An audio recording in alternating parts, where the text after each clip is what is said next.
to embed a video into a post, a module, or comment, just like in this post over here, where if you click it, you see a little preview thumbnail, you click the thumbnail, and you see the video. Well, what you do is go ahead and click write something or write in a comment or in a module. You might be tempted to click this attach file.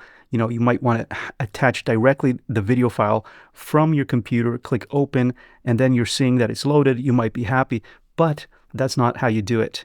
You need to actually use this video button here because Skool doesn't actually have native hosting for videos right now. So you can only add YouTube, Vimeo, Loom, or Wistia videos, in which case you will see the preview and you will see the player pop up. So in this case, you need to go to, let's say, your video channel, go ahead and click the three dots, click share, then just copy the link, go back, paste the link, hit link, and there you go. You see the preview right away. Whereas you see the file here, your members will still be able to see that file, but they'll have to first download it, open it, and then they can see the actual video.